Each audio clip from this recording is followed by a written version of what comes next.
Hello दोस्तों, कैसे हो आप सब। दोस्तों, मुझे खाना था अमरूद, लेकिन मेरे घर के पेड़ के ऊपर एक जो होता है ना मधुमक्खी जैसा, उससे थोड़ा बड़ा है और वो उसको हम लोग छत्तीसगढ़ी में दतैया बोलते हैं। तो दोस्तों, उसने अपना जगह बना लिया है वहाँ पे और वहीं पे पास मेरा अमरूद का एक फल लगा हुआ है और मुझे खाना था, तो उसी कारण मैं खा नहीं पा रहा हूँ।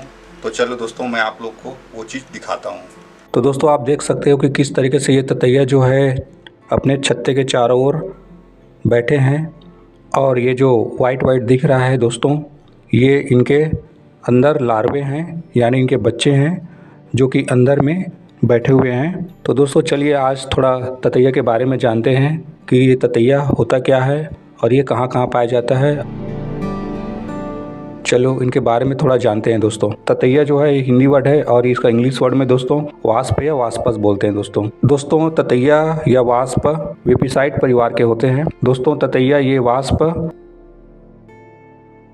जो अपने एग्रेसिव व्यवहार और डंक स्टिंग के लिए जाने जाते हैं। हिंदी में इन्हें ततैया या भाड़ के नाम से भी पुकारा जाता है। ततैया वास्प क्या खाती है? ततैया का भोजन उनकी स्पेसीज और लाइफ स्टेज पर निर्भर करता है। एडल्ट ततैया फूलों का रस, फल का रस और मीठा युक्त जो भोजन उसको मिलता है दोस्तों वो खा लेता है। दूसरे कीड़े ये प्रेडिटरी होते हैं और छोटे कीड़े जैसे मक्खी, कैटरपिलर, टिड्डियाँ या दूसरे इंसेक्ट का शिकार करते हैं। लार्वे इल्ली एडल्ट ततैया दूसरे कीड़ों का शिकार करके उन्हें चबाकर एक पेस्ट बनाती हैं जो लार्वे को खिलाती हैं। इसके बदले में लार्वे के सुगरी सब्सटेंस निकलते हैं जो एडल्ट ततैया खाती हैं। हाँ दोस्तों, जो ये व्हाइट व्हाइट जो दिख रहा है ना आपको, ये ततैया जो है उनको अपना एडल्ट ततैया जो दूसरे कीड़ों का शिकार करके उन्हें चबाकर एक पेस्ट बनाते हैं और उसी पेस्ट को वो अपने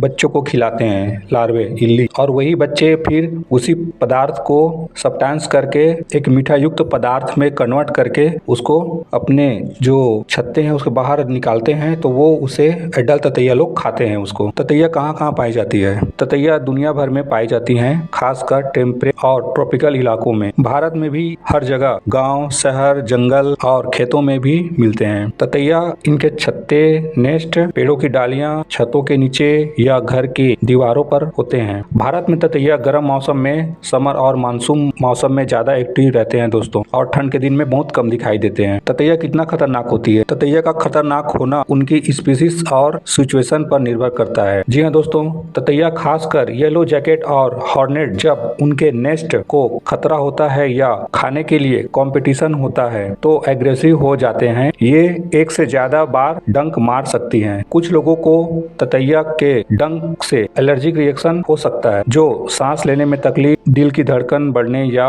बेहोशी का कारण बन सकता है। जनरल रिस्क भी होते हैं दोस्तों इसका। एक या दो स्टिंग अक्सर सीरियस नहीं होते हैं, लेकिन मल्टीपल बार बार डंक काटने से, जैसे नेस्ट के पास अटैक होने पर खतरनाक हो सकते हैं, खासकर छोटे बच्चों या बूढ़े लोगों के लिए। ततैया के डंक काटने से ह्यूमन बॉडी पर अलग अलग प्रभाव हो सकते हैं जो डंक की संख्या और व्यक्ति के इम्यून सिस्टम पर निर्भर करता है। ततैया के काटने के कॉमन सिम्टम्स भी हैं, जैसे दर्द। डंक वाली जगह पर तीखा दर्द होता है जो कुछ मिनट से घंटों तक रह सकता है। सूजन, स्वेलिंग, डंक के आसपास लालपन और सूजन हो जाती है। खुजली, सूजन के साथ खुजली भी हो सकती है। ठीक न होने पर तुरंत हॉस्पिटल जाना जरूरी है। दोस्तों चलिए मैं छत्ते से दूर रहता हूँ ताकि देखिए कैसे ये एकदम एग्रेसिव मोड पे हो गए हैं।